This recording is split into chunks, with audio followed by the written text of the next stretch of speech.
Opening his home was the least dangerous thing Rock Morrell would do for Sable Wynn. The bankruptcy arrived without drama. No midnight calls, no slammed doors, just a frozen account, a polite email from the bank, and a calendar reminder Sable deleted before it could buzz again. Glass walls kept their fingerprints. The apartment felt staged for people who no longer existed. Sable rewrote a thank you note he didn't need to send because a junior associate had frowned, just a fraction, while delivering the news. He learned that day how quickly approval could evaporate. 1 week earlier, people had still said, "Win like it meant permanence." A name you could lean on, a surname that opened doors without knocking. Then the numbers failed to align, the lenders closed ranks, and the family decided silence was cheaper than loyalty. By Friday, the name meant nothing but unpaid loans and unanswered calls. The marriage dissolved the same way, quiet, efficient, irreversible. They met at a marble table that reflected light too cleanly.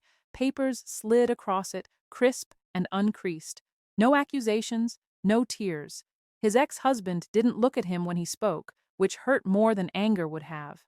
"You'll land somewhere," he said, already distracted by a vibrating phone, already standing up. Sable didn't argue. At 4 months pregnant, pride was a luxury he couldn't afford.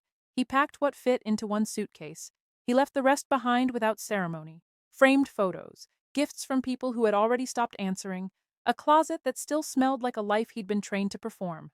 The pregnancy complicated everything, not because of scandal, but because it made him visible again in the worst way, visible to people who suddenly remembered him as an asset. He tried his family first. The call rang long enough to suggest hope, then cut to voicemail. A text followed minutes later, phrased like a condolence. "We wish you strength during this transition." The number blocked him before he could reply. He stared at the screen until the light dimmed. Creditors circled. Old friends tested the air with careful messages, checking whether proximity might be profitable again. Sable stopped opening them. Endurance had always been mistaken for consent in rooms like these, and he had learned, too late, how much it cost to be easy. With nowhere left to go, he did the one thing he had sworn he never would. He drove past the city, past the places that had once known his name, toward the stretch of road people avoided because it didn't promise anything. Rock Morell's compound sat beyond the tree line, old money mixed with quiet violence. The gate rose without a question, it always did. Power that explained itself was usually bluffing. Sable parked, hands shaking despite himself. He rested one palm against his stomach, grounding, counting breaths. Choosing was still choosing, even under pressure. He could turn around. He didn't. Rauch answered the door himself. He was older than Sable remembered, haircut with utilitarian precision, eyes steady in a way that suggested time had taught him where to look. He didn't smile. He didn't step aside either. He assessed without staring, taking in the suitcase, the posture that said, "I will not beg." The small, unconscious shift of Sable's weight as if protecting something fragile. "Sable Wynn?" Rock said, not asking. "Yes." Rock nodded once and opened the door wider. "You can stay," he said. "No questions asked." That frightened Sable more than threats would have. Inside, the house was orderly without being ostentatious. Rooms prepared in advance, as if the future had been sketched and approved already. A doctor's number sat on the counter, face down. Legal folders rested neatly on a credenza, labeled but unopened. It was safety with strings he couldn't see yet, and the honesty of that made his pulse quicken. "There are rules," Rauch said, already turning down a hall that led somewhere quiet. "They're not punishments, they're boundaries. Phones off after midnight, no leaving without notice, no contact with the Wynn family." Sable stopped. "I didn't ask." "I know," Rauch said. He looked back then, eyes level. "You came anyway." The implication landed softly and hard. Choice matters, so do consequences. That night, Sable lay in a guest room that smelled faintly of clean linen and something metallic underneath. He listened to the house breathe. Somewhere beyond the walls, a problem would be handled without spectacle. Somewhere closer, he felt watched without being possessed. It was an unsettling equilibrium. By morning, the first test arrived. A man he recognized from a charity board, smiling, harmless, opportunistic, stood at the gates demanding repayment for a debt Sable didn't owe. Rock took the call in the kitchen, voice low, polite. He ended it in under a minute. The man never returned. Sable didn't ask how. He learned the rhythms instead. The way gates opened without questions, the way rooms were prepared before he realized he needed them, the way lawyers appeared in conversations that hadn't yet begun. Power displayed without exposition is always the most convincing kind. Weeks passed. Sable ate when reminded, slept when exhaustion forced him. He noticed Rook noticing. When he stopped finishing meals, when nightmares tightened his shoulders, when raised voices from the news made his breath hitch. Rook never commented. He adjusted the environment and waited. One night, Sable stood at the window and watched fog press against the glass. Safety felt conditional, and he knew conditions could be rewritten. He pressed his hand to his stomach again, feeling the quiet insistence of time. He hadn't been rescued. He had chosen a shelter that came with rules because erasure had come with none. If safety arrives with strings, is it still protection, or is it simply a different kind of debt? And if choosing danger is the only way to keep your agency, what does that say about the rooms that taught you to be grateful for less? Sable turned from the window and went back to bed, resolved to stay awake inside whatever came next. Sable used to think losing things would feel loud.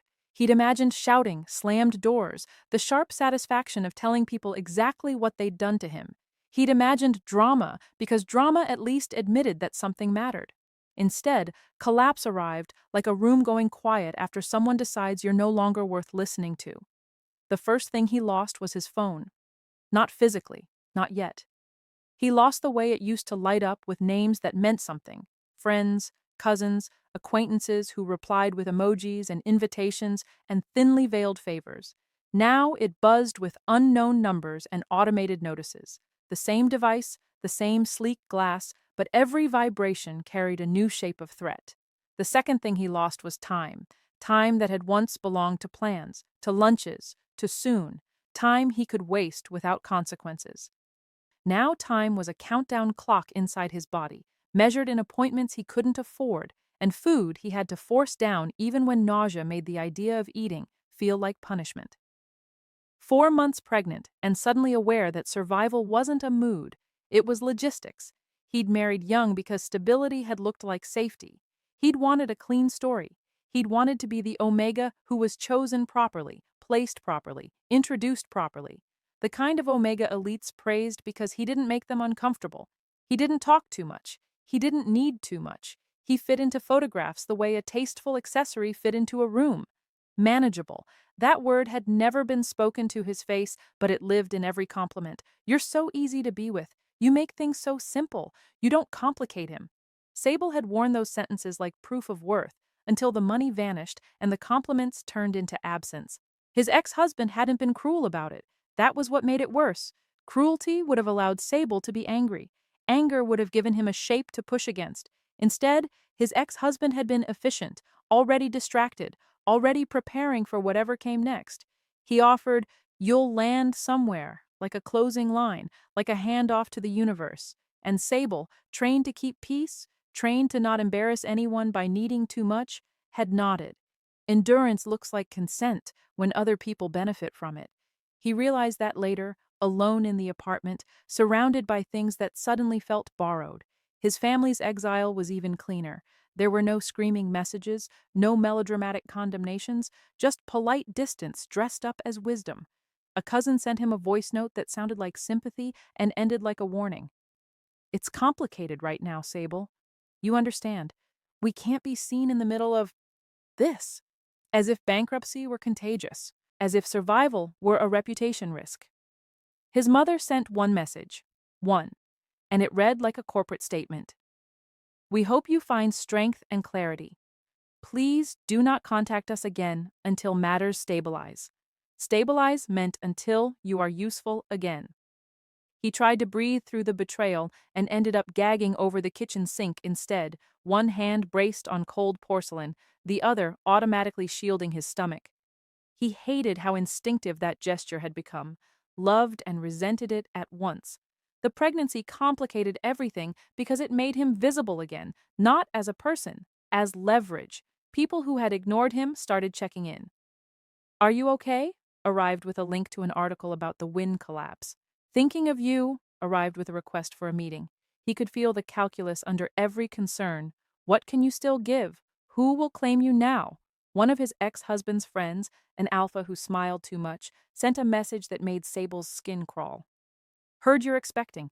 If you need help, I can connect you with someone who'll take care of you. You shouldn't be alone. The implication was clear.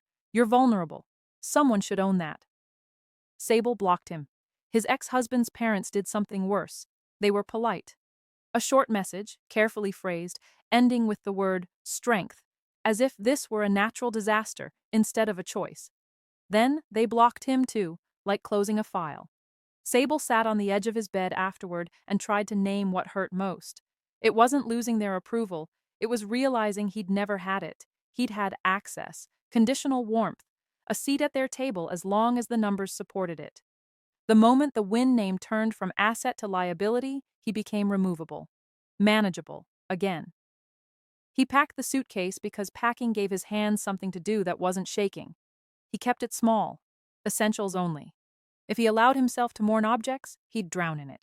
He stood in front of a mirror before leaving and studied himself like a stranger. His face looked the same, mostly. Maybe paler, maybe thinner around the mouth. But his eyes had changed. They held the wary calculation of someone who had learned the rules were made to be adjusted, just not for him. He could have gone to a shelter. He could have gone to the one friend he still trusted, the quiet human woman who'd worked with him at a nonprofit years ago.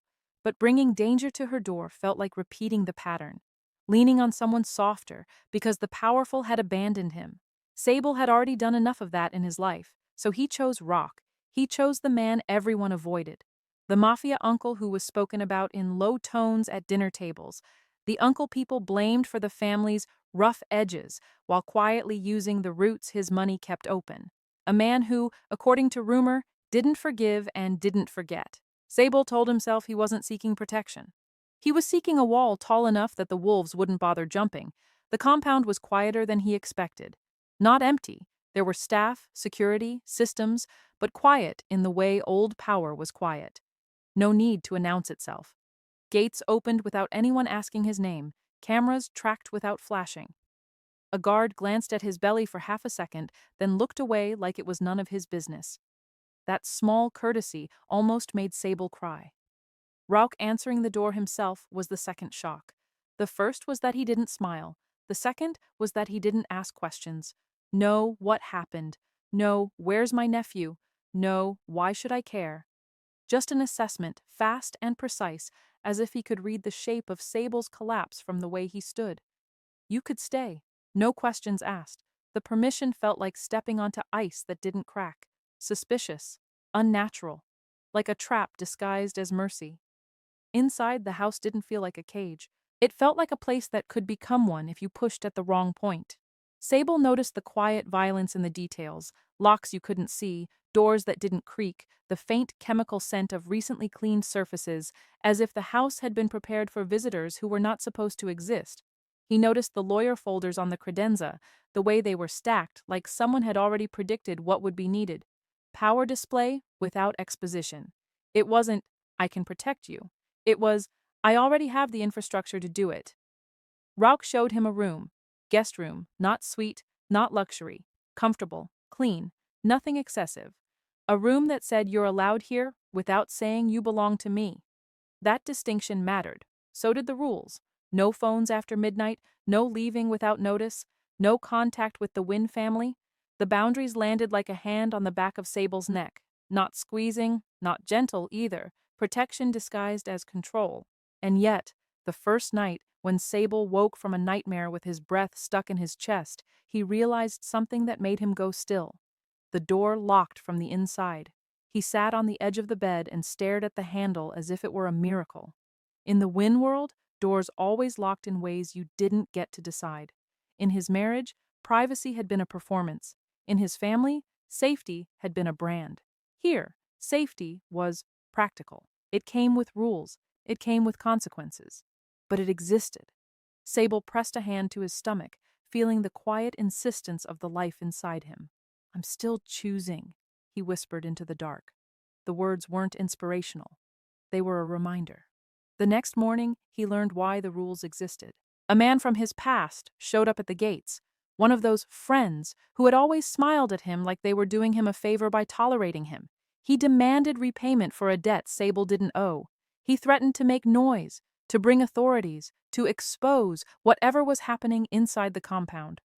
Sable watched from a window, heart hammering, and felt the old reflex rise. Apologize, placate, endure. Make it smooth so no one gets angry. Rock took a call in the kitchen and ended it in under a minute. He didn't shout. He didn't threaten. He simply said calmly, "No."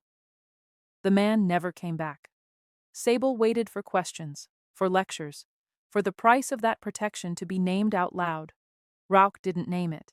He poured himself coffee, glanced at Sable once, and said, "Eat something." Not a command dressed as care. A direction that assumed Sable's life mattered, regardless of whether it was convenient. Sable went to the table and sat down with hands that wouldn't stop shaking. He didn't thank Rauch. Gratitude felt like a trap in places like this. Instead, he made a different choice. Small, private, stubborn. He ate. And in the quiet that followed, Sable began to understand the real horror of what he'd lost. It wasn't the money. It was how easily the people who claimed to love him had treated him as optional. Here, in the house of the man everyone feared, he was allowed to be real, allowed to be inconvenient, allowed to take up space. It should have felt like relief. It felt like danger, because if this safety was real, it meant the world that abandoned him had never been safe at all. The rules did not announce themselves all at once. They surfaced the way weather did, gradually, inevitably, shaping behavior long before anyone named them. Sable learned them through repetition, not instruction, through the way the house responded when he moved too late at night, through the quiet pause in conversation when he mentioned leaving without notice, through the way staff adjusted their routines without asking him what he preferred. Protection, he realized, was a system, and systems always wanted compliance. The first night his phone went dark at midnight, Sable felt a jolt of panic sharp enough to make his chest ache. The screen dimmed, then locked itself, unresponsive to touch. He stared at it like it had betrayed him, then laughed quietly at the absurdity of it. In the Win world, phones never went dark. They tethered you to relevance. Here, silence was enforced like a safety feature. He told himself it was temporary. The second night, the panic dulled into irritation. The third, into something like resignation. By the end of the week, the dark felt almost merciful.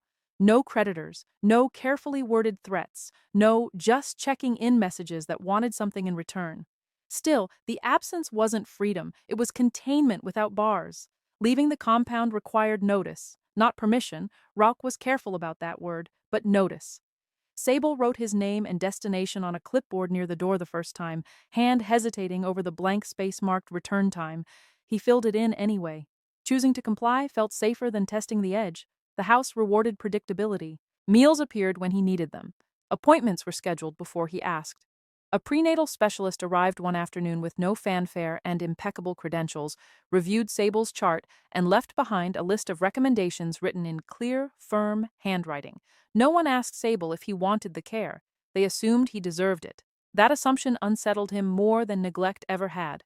Rock remained present without hovering. He passed through rooms like a constant, never looming, never absent. He spoke when it mattered and listened the rest of the time.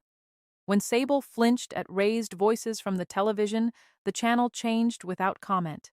When Sable stopped finishing meals, portions adjusted, gentler, more frequent. Being observed without being interrogated was a strange kind of intimacy. It made Sable careful. The creditors tested the perimeter next. A man arrived in a car too expensive for the street it idled on, smiling like familiarity was a favor. He claimed an old debt, waved paperwork Sable recognized as fraudulent, and raised his voice just enough to draw attention. He wanted an audience. He wanted pressure. Sable watched from an upstairs window, heart hammering, the old reflex screaming at him to intervene, to apologize, to negotiate, to make it smoother so no one got angry. Rock took the call in the kitchen. Sable couldn't hear the words, only the tone, calm, unhurried, final. The call ended. Rock didn't look at Sable. He didn't summon him. He didn't explain. The man left. He didn't come back the next day or the day after that. No follow-up, no escalation. The problem simply ceased to exist, as if it had never been allowed to form in the first place. Sable waited for the price. It didn't arrive in the form he expected. No demands, no reminders, no ledger slid across a table. Instead, a new rule appeared the following morning, printed neatly and placed on the counter where Sable would see it while making tea. No visitors without approval. The word approval caught in his throat. He stared at the paper for a long time, tracing the clean lines of the letters. Protection had teeth. Not bared, not snapping, but present, waiting. That night, he dreamed of doors that opened only when he stood perfectly still. He woke with his hand over his stomach, breath shallow, the room dim but solid around him. The door, he noticed again, locked from the inside. He tested it gently, felt the click respond to his touch. Choice, he reminded himself. I am still choosing. The next test came from someone he hadn't expected.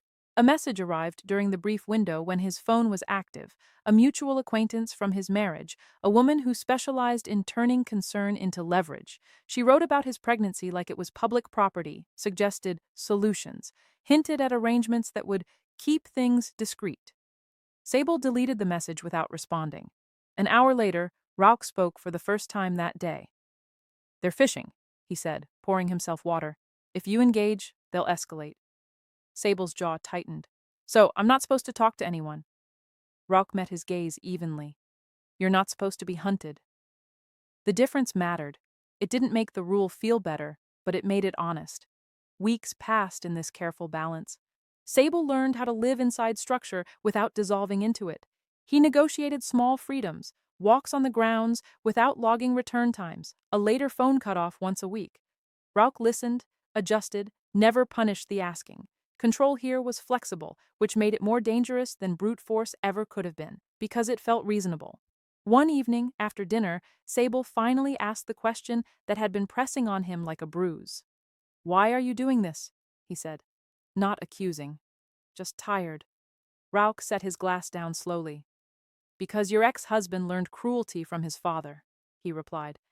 And I won't let the next generation learn it from neglect. The words rearranged something in Sable's chest. This wasn't charity, it was correction. Rauch wasn't sheltering him to own him. He was intervening in a pattern, applying power where it would end the cycle instead of perpetuating it. That didn't make the rules disappear. It didn't make the danger vanish, but it reframed the cost. Later that night, Sable stood at the window again, watching the ground settle into darkness. Safety here was conditional, yes, but it was intentional. Designed, maintained. If protection requires obedience, is it still protection? Or is it simply the most polite form of control? And if you accept it willingly, where does choice actually begin? Sable rested his hand against his stomach and felt the steady reminder of time moving forward. He stayed. Not because he was trapped, but because, for the first time, the rules were meant to keep him alive. Rauch Morel did nothing quickly. Sable noticed it first in the mornings when the house woke before he did, but never demanded his presence. Doors opened softly. Staff moved with the quiet efficiency of people who did not need to be seen to be effective. Breakfast appeared warm but unremarkable, designed to nourish rather than impress.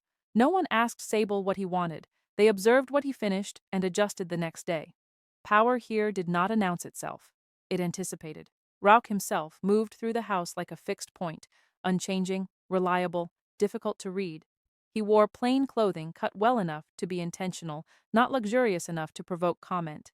His hands were always clean, his posture relaxed in the way of someone who had already survived the worst outcomes and no longer needed to perform readiness.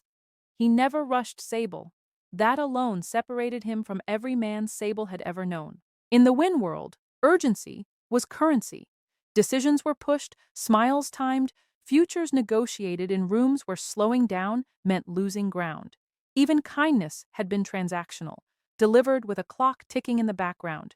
Here, time stretched without collapsing. When Sable hesitated at the edge of a conversation, Rauch waited. When Sable asked a question and then reconsidered, Rauch did not fill the silence to force an answer. When Sable woke late after a night of shallow sleep, no one commented. The house adjusted around him, not the other way around. That unsettled Sable more than any rule. One afternoon, He found Rauch in the study with two lawyers he had never been introduced to. They stood when Sable entered, polite, unobtrusive, already gathering their files. "Stay," Rauch said, not to them, to Sable. Sable did. No one explained why the lawyers were there. No documents were slid across the table. When the meeting ended, the men left without glancing at Sable again, as if his presence required no justification. Later, Sable noticed a new folder on the credenza: prenatal custody contingencies. It wasn't dramatic. It wasn't hidden either. It simply existed, prepared in advance, waiting for consent that had not yet been given. Power display without exposition. Sable's stomach tightened, not from fear alone, but from the recognition of scale. Rauch wasn't reacting to threats. He was building redundancy, futures layered on futures, so that no single loss could collapse the structure. "Is that for me?" Sable asked that evening, gesturing toward the folder. Rauch followed his gaze. "It's for the child," he said. "If you want it." The conditional mattered. Rauch never touched Sable without permission. Not once. He did not reach for him when Sable startled, did not crowd him when conversations turned heavy. When Rauch spoke, he stayed at a distance that invited approach without demanding it. Yet Sable felt Rauch's presence constantly, not as surveillance, but as gravity. Rauch noticed patterns before Sable did. He noticed when nausea worsened and shifted meals accordingly. He noticed when Sable avoided mirrors and arranged the house so Sable didn't have to pass them as often. He noticed when Sable read the same page 3 times without absorbing it and quietly closed the book. Observation without intrusion. One evening, Sable found himself talking, not confessing, not explaining, just speaking. He mentioned his ex-husband in passing, something trivial about the way he used to leave lights on. The words slipped out before Sable could decide whether they were allowed. Rauch listened. He didn't interrupt. He didn't ask follow-ups designed to extract emotion. He nodded once, acknowledging the fact without expanding it into a story Sable wasn't ready to tell. The relief was sharp enough to hurt. That night, Sable dreamed of his marriage, not the collapse, but the quiet compromises that had preceded it. The way he had learned to make himself smaller to keep things smooth. The way he had mistaken endurance for loyalty.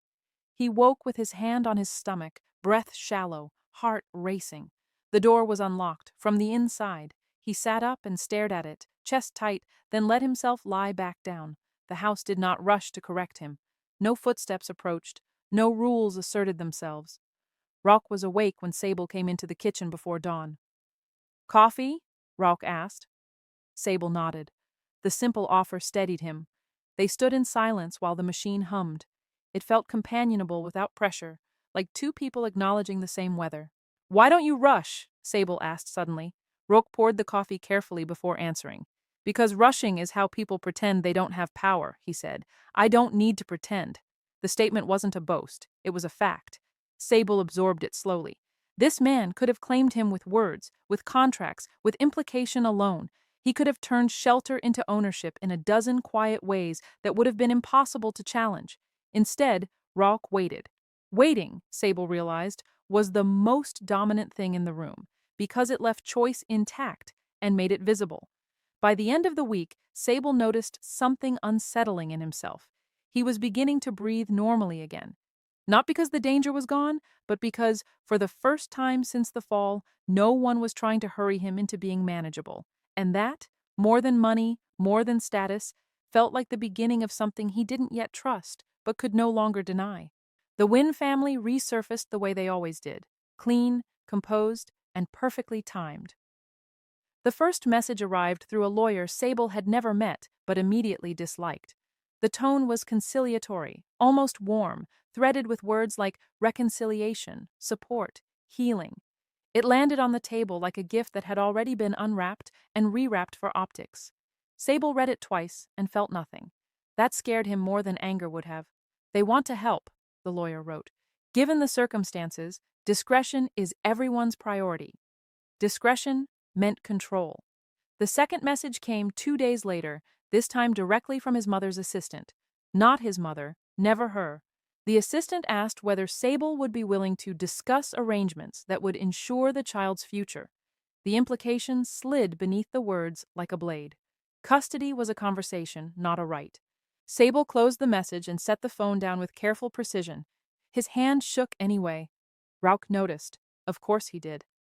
They've started circling, Rauk said that evening, not looking at the phone, not asking to read anything. That means the pregnancy is public enough to matter. Sable's jaw tightened.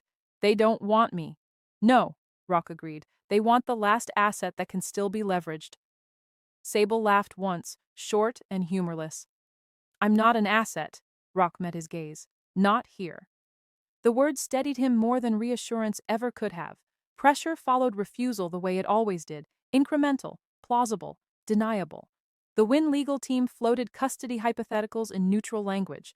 They referenced Sable's current instability without naming bankruptcy, gestured toward Roque's reputation without citing anything actionable. They suggested that temporary guardianship might be prudent, that Sable might rest while decisions were made on his behalf. Sable felt the old reflex rise again. Negotiate, soften, endure. He didn't.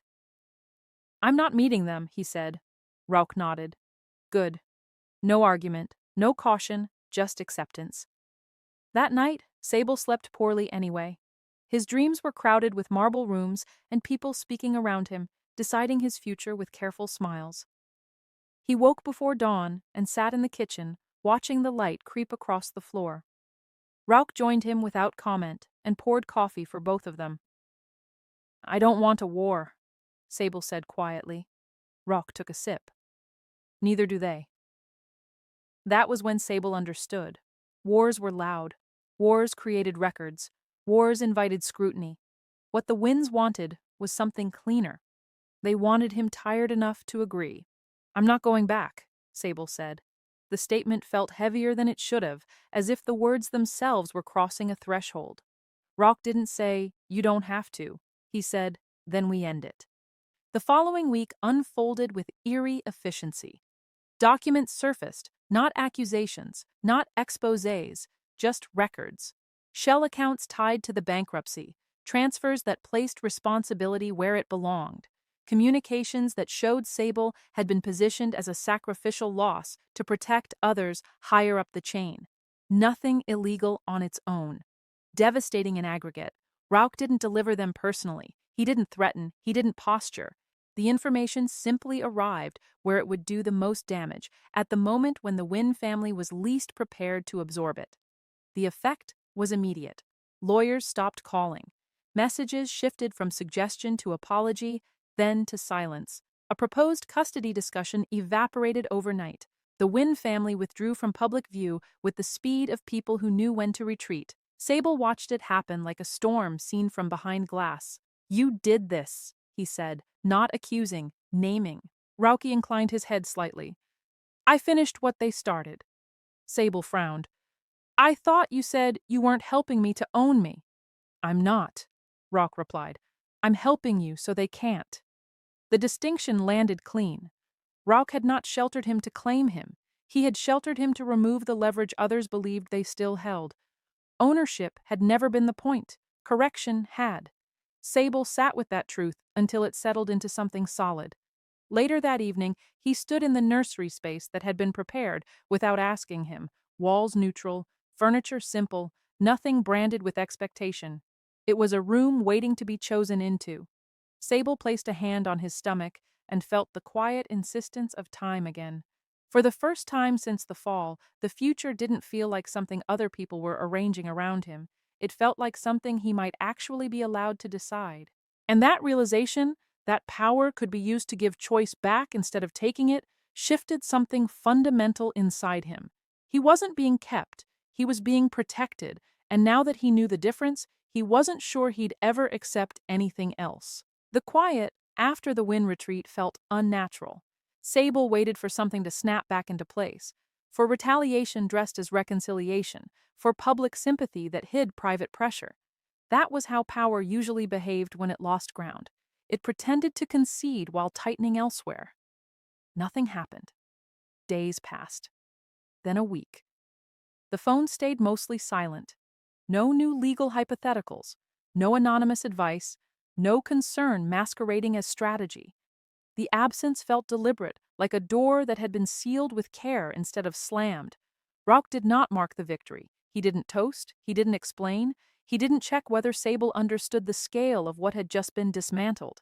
He went on with his routines, meetings that ended before Sable heard them begin, calls taken behind closed doors, quiet adjustments that made the house feel more breathable without drawing attention to why. Power here moved like weather, predictable, unavoidable, impersonal. Sable learned what that meant the first time he asked to leave. It was a small request, a short drive into town for fresh air and a change of scenery. He said it casually, testing the ground the way you tested ice with a toe. Rauch looked up from his tablet. When? He asked. Not why, not with whom. When? Sable told him. Rauch nodded. Take a driver, he said. Not as surveillance, as insurance. Sable hesitated. What if I don't? Rauch's gaze was steady. Then you go anyway, he said, and we increase other safeguards. No punishment, no withdrawal of protection, just recalibration. Sable exhaled slowly, surprised by how much tension he'd been carrying around the expectation of consequence. I'll take the driver, he said.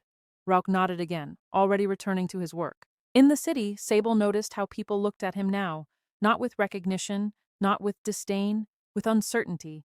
The Wynn name had lost its power, and nothing had replaced it publicly.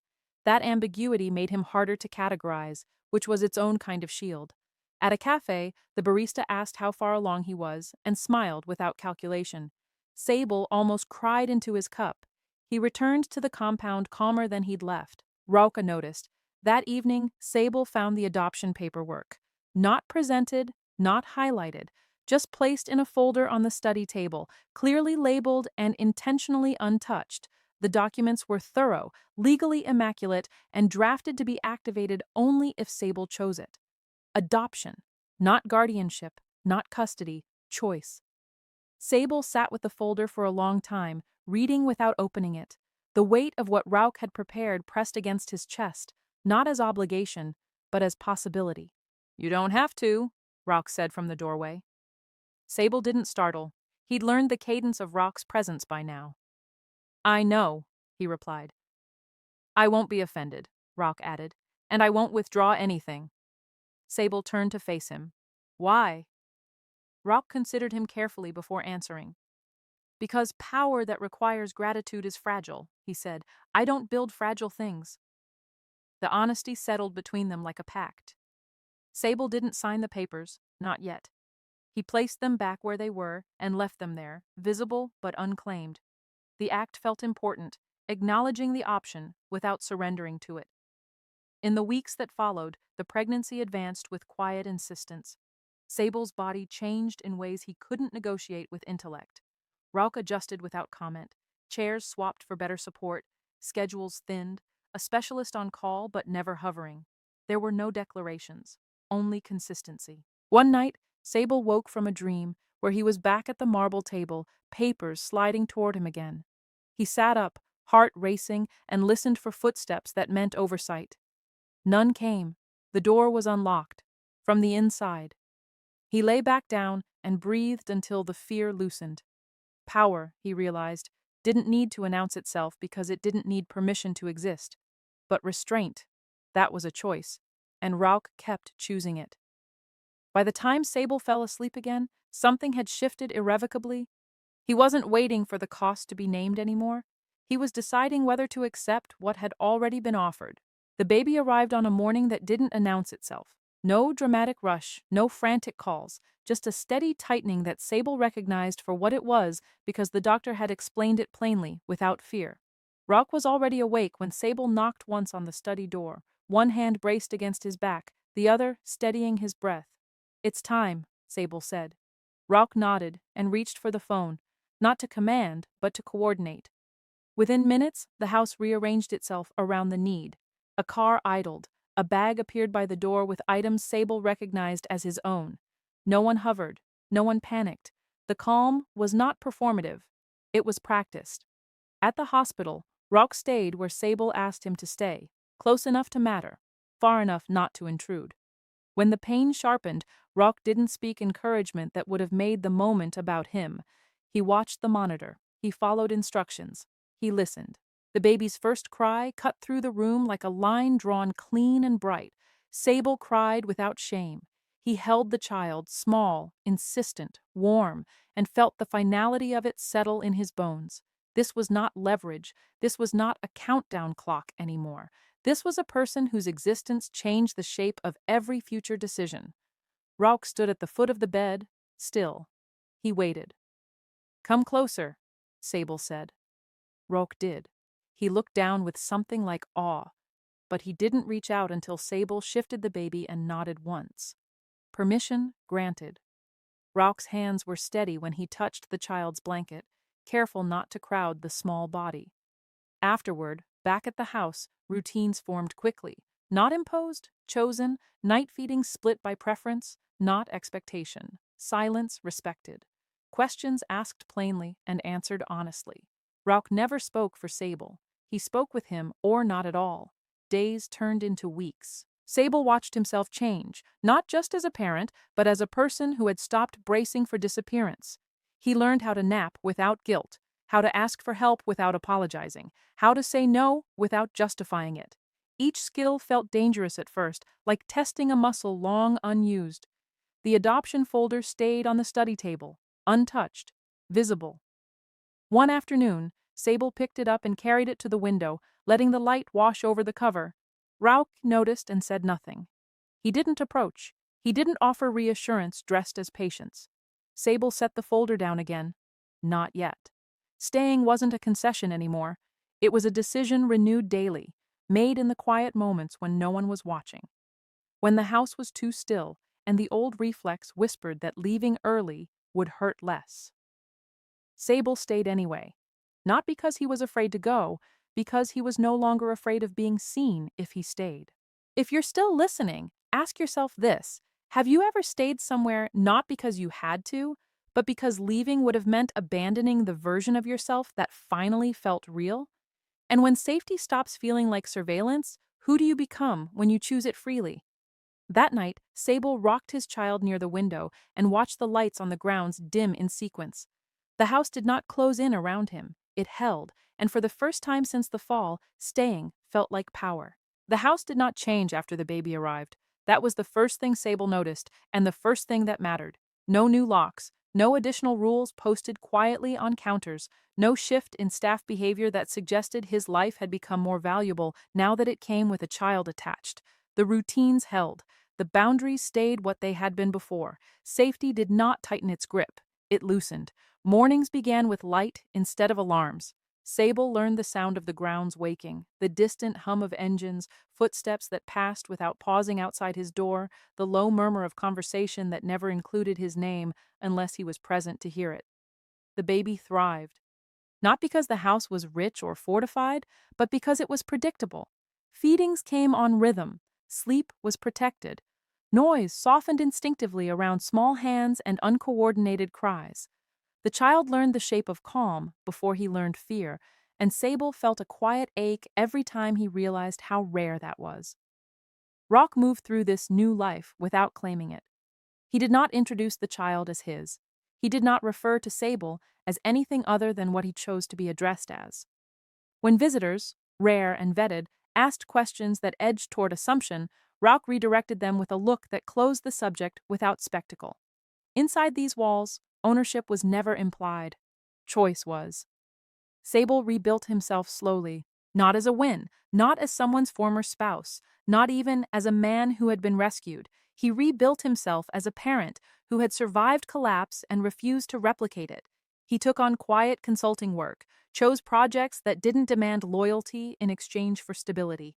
Rauch provided resources without attaching his name, his presence felt but never leveraged.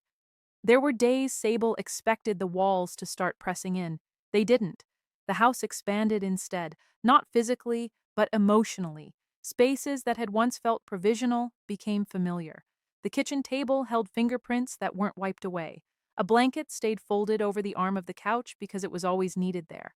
The adoption folder remained where it had always been, untouched.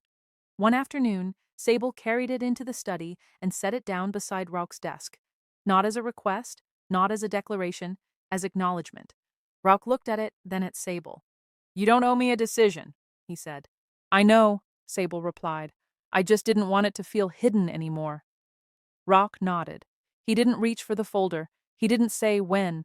He let the future exist without pinning it down. That night, Sable stood in the nursery doorway and watched his child sleep. The room held soft light, not surveillance, no cameras, no sensors disguised as care, just walls that did what walls were meant to do: keep weather out, keep warmth in. The house was not a prison. It never had been. It was a place powerful enough to absorb fear without feeding on it. Sable rested his hand against the doorframe and let himself believe something that had once felt reckless: that safety could exist without demanding obedience, that protection could arrive without shrinking him, that the most dangerous thing Rauk had ever offered him wasn't shelter, it was space. The first time Sable understood that Rauk's protection had limits, real ones, chosen ones, was the day he asked to go back into the city alone. Not for errands, not for air, for a hearing.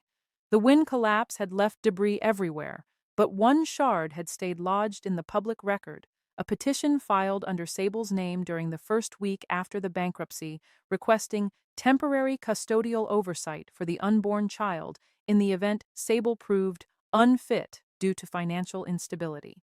The petition had been drafted with the neat cruelty of people who called harm planning. It was unsigned by Sable, but the filing existed. It could be cited. It could be weaponized later, when the child was old enough for the word custody to become a blade. The Wynn lawyers had withdrawn after Rock's documents surfaced, but paper had its own gravity. It stayed. It waited. Sable wanted it gone. Not buried, not handled quietly. Gone in a way that couldn't be reversed by a new mood, a new scandal, a new rumor. He wanted a public correction. He wanted his name back. Not as a Wynn, not as a former spouse, but as a person whose consent mattered. Rock listened while Sable explained it at the kitchen table, the baby asleep against Sable's chest in a soft wrap. Sable expected resistance, not because Rock would forbid him, but because Rock understood risk as a language. Public spaces created angles. Angles created threats. Instead, Rock asked, "Do you want me there?" Sable swallowed. "I don't know what I want," he admitted. "I know what I don't want. I don't want to feel like I'm walking in with someone else's shadow again." Rock's gaze lowered to the baby for a moment, then returned to Sable. "Then you walk in with yours," he said. "I'll be near enough to matter, far enough to keep it yours." That was how Rock offered dominance, by choosing a position that protected without consuming the story. The hearing was scheduled on a Tuesday, which felt like another form of insult. Important lives were rearranged in rooms like that, and the calendar never cared. Sable arrived early. He didn't wear Wynn colors. He didn't wear anything expensive that would invite nostalgia or resentment. He wore a plain coat, clean shoes, and the steady expression of someone who had stopped auditioning. The baby stayed with a nurse Roki trusted. No family names attached, no photos allowed, a quiet arrangement that made Sable's throat tighten with gratitude he refused to turn into debt. The courthouse smelled like old paper and metal detectors. People moved with practiced impatience, as if everyone had forgotten that the rooms existed to measure consequence. Sable felt the old instinct rise in his chest anyway. Soften, apologize, disappear. Make it easier for the room to dismiss you. He didn't. He signed in under his own name. Sable Wynn, yes, but spoken without pride or shame. Just factual. He sat in the hard chair and waited without shrinking. Rock was not beside him. Rock was a few rows back, in a darker suit than Sable had ever seen him wear, posture relaxed, eyes moving like a man reading exits and intentions simultaneously. Two men Sable recognized as security sat farther back, indistinct, not watching Sable, but watching the room. Power, shown without explanation. Sable's ex-husband didn't appear. That was predictable. His family's lawyer did. He was younger than Sable expected, handsome in a sterile way, confident because he believed he was safe. He smiled at Sable as if they shared a mutual inconvenience. "Mr. Wynn," he said quietly, leaning in as if offering kindness. "I'm glad you're doing well. This can be resolved quickly." Sable stared at him for a beat. "It was never meant to be resolved," he said. "It was meant to be used." The lawyer's smile faltered, only slightly. "That's an uncharitable interpretation." "It's an accurate one," Sable replied.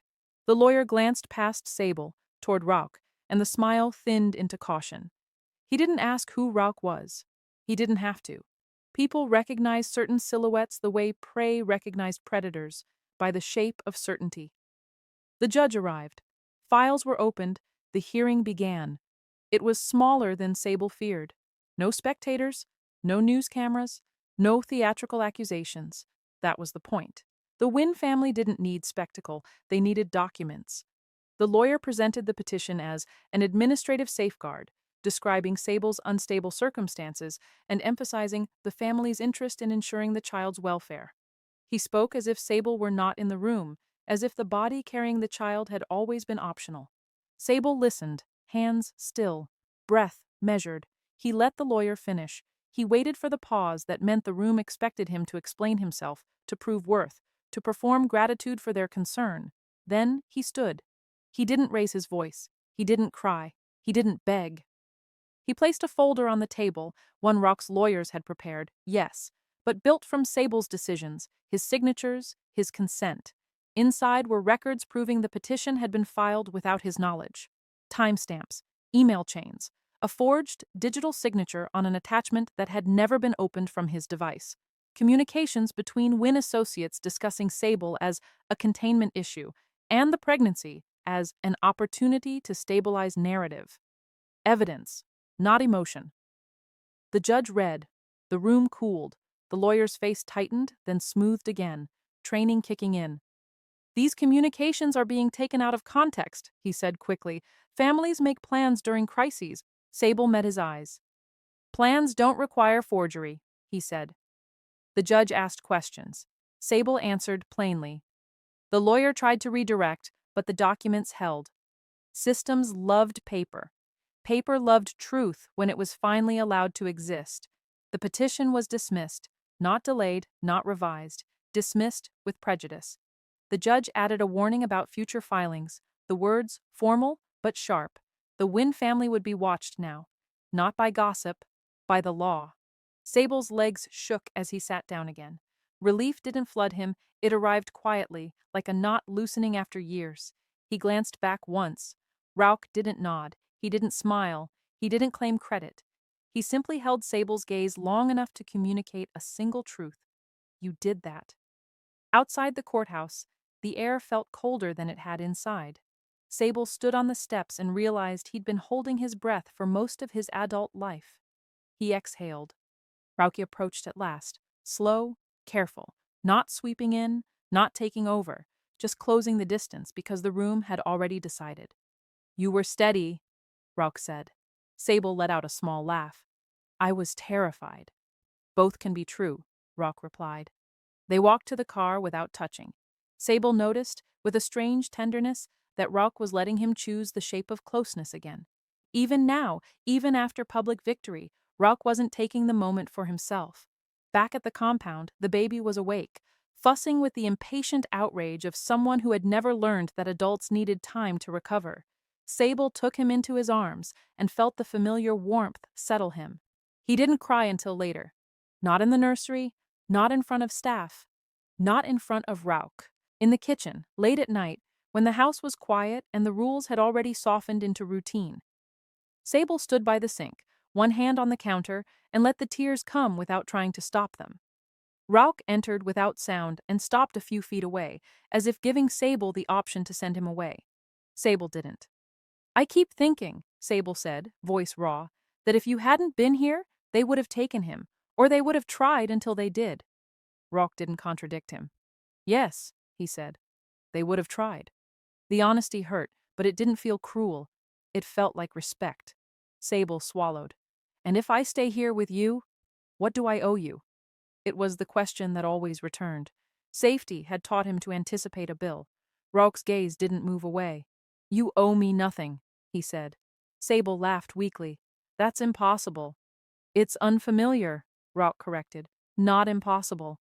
He reached into a drawer and pulled out the adoption folder. Sable's body tensed automatically. Rauch set it on the table, then slid it toward Sable with 2 fingers and stopped. He didn't push it into Sable's hands. He didn't open it. He didn't point to signature lines. He just made it present. If you want this, Rauch said, it happens because you ask, Not because I prepared, not because I protected, not because the world thinks it makes sense. Sable stared at the folder. His throat tightened. And if I don't? Rock's voice stayed even. Then it doesn't happen, he said, and the house stays open the same way it has been. Sable sat down slowly. He thought about his ex-husband, the marble table, the papers slid across it like decisions had already been made. He thought about his family's messages, polite exile that framed abandonment as wisdom. He thought about the creditors at the gate, the quiet disappearance of threats, the way rules had once felt like a cage until he understood they were meant to keep him alive. He thought about the hearing, standing in a room designed to erase him and speaking anyway. He looked up at Rock. Why? Sable asked. Do you keep giving me the choice? Rock's jaw shifted slightly, the closest thing to emotion Sable ever saw leak through the control. Because I was raised by men who called control love, he said. And I watched what it did to the people they said they were protecting. Sable's breath caught. It wasn't a confession. It was a statement of lineage and a refusal to repeat it. Rock continued quieter. My brother learned cruelty from our father. Your ex-husband learned it from his, and you were taught to mistake endurance for loyalty. Sable flinched as if struck because it was true. I won't build another generation on that, Rock said. Not in my house. The words settled into Sable's chest and stayed there, heavy and warm. Sable opened the folder. He didn't sign immediately. He read every page. He traced the lines with his eyes. Slow, careful. Legal language that usually made him feel small felt different here because the condition underneath it was consent.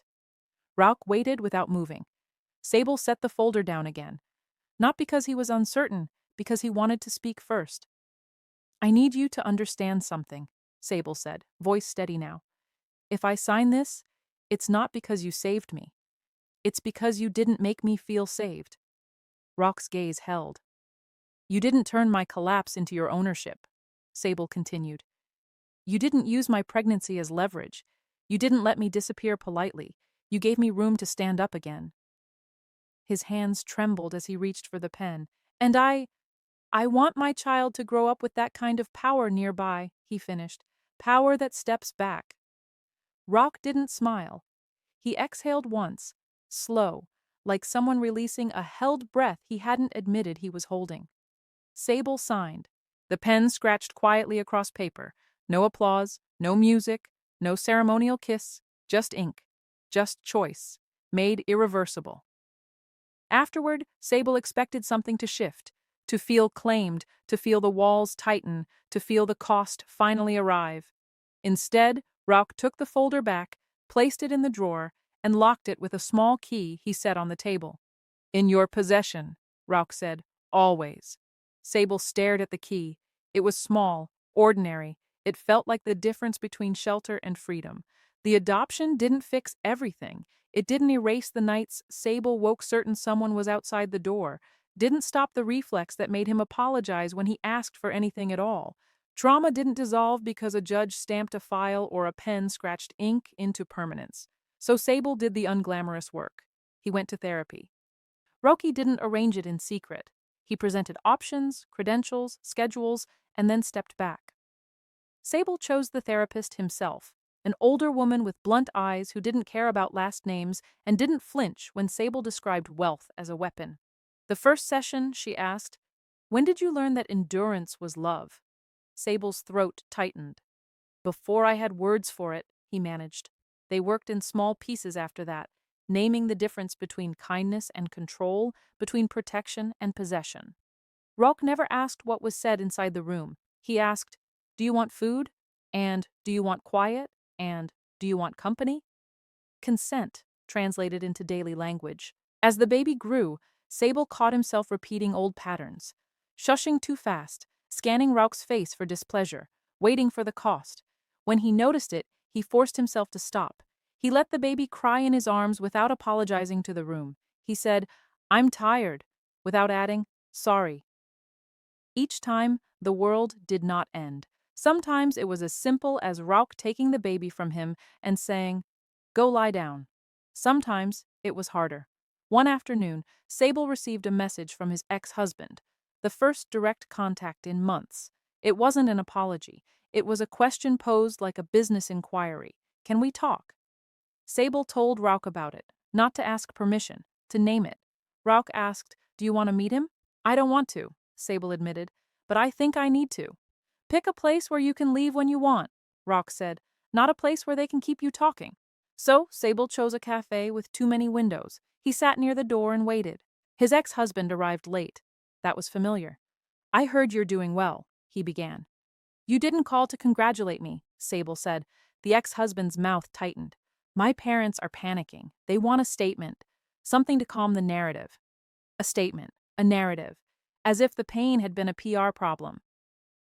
"You want me to lie," Sable said softly. "Not lie. Just smooth it." Sable leaned forward. "Do you know what it felt like to be erased politely?"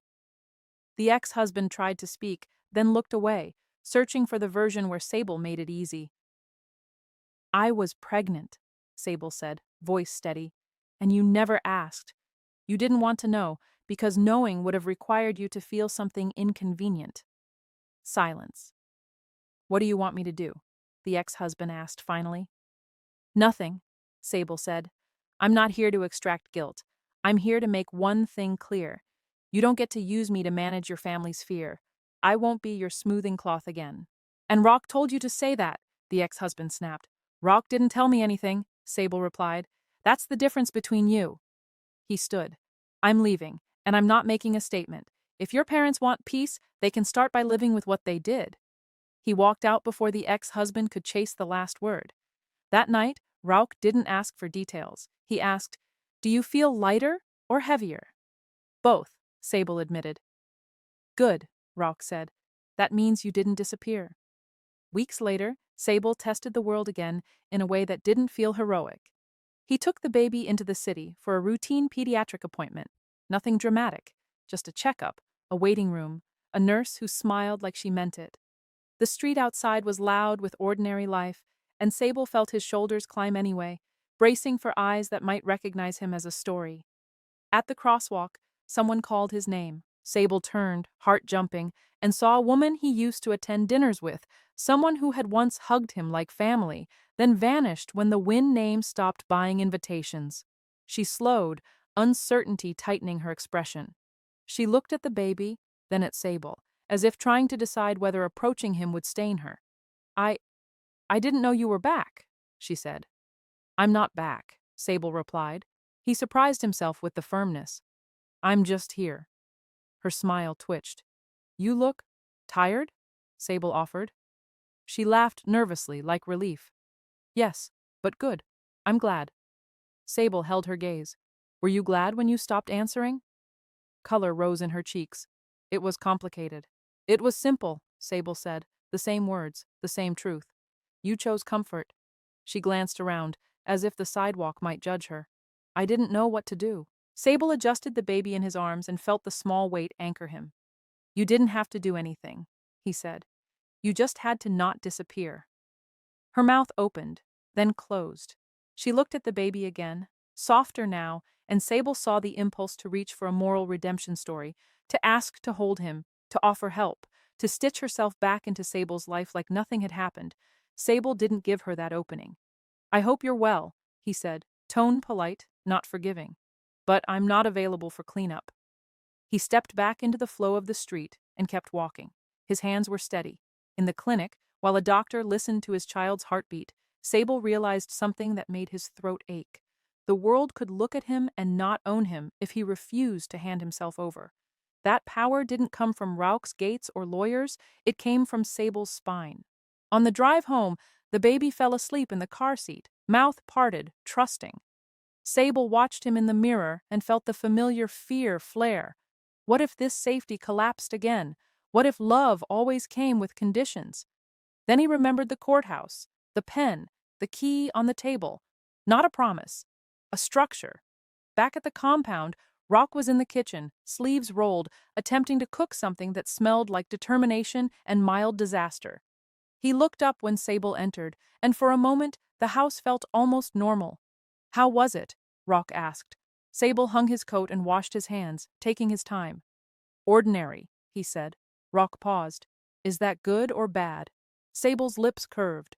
It's everything, he answered. They ate badly cooked food that night and laughed quietly when the baby smeared puree across his own face like paint. Rock didn't rush to clean it. He watched Sable handle the mess and let the moment be imperfect without consequence. Sable realized then that this house wasn't safe only because Rock was feared. It was safe because Rock allowed humanity to exist without punishment. Later, Sable found Rock on the porch, watching the dark like he was listening to a language only he knew. Do you ever miss it? Sable asked. The old way, the control. Control is easy, Rock said. It feels like certainty. And this, Sable prompted. Rock's gaze shifted to him.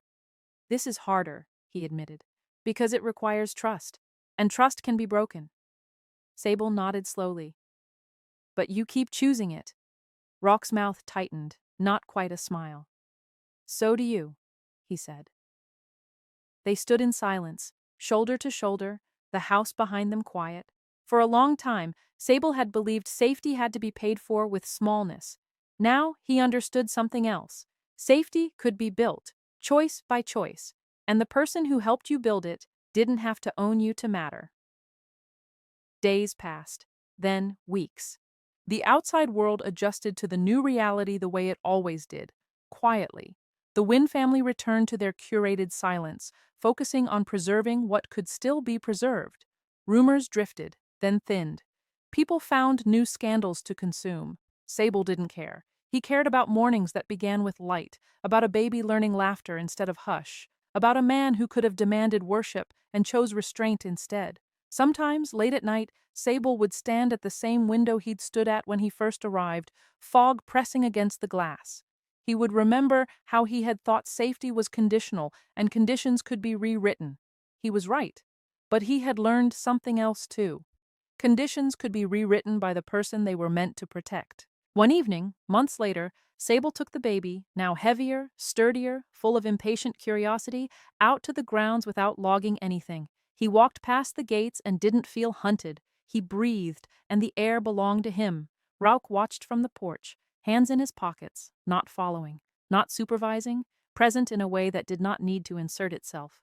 Sable turned back and met Rauk's eyes across the distance. He lifted the baby's hand, a small wave.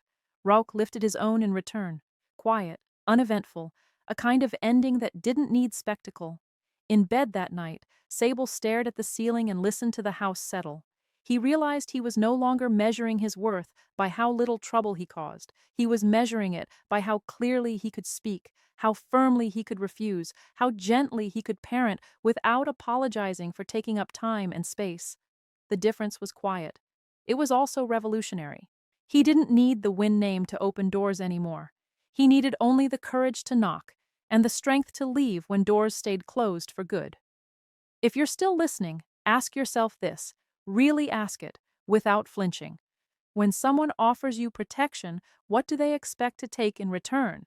And if they claim they expect nothing, do you believe them, or do you spend your life waiting for the bill? Sable had waited for the bill his whole life. He stopped. That was the real correction. Not bankruptcy reversed. Not a family punished. Not a name restored. A pattern broken. And if this story stayed with you longer than you expected, you already know why.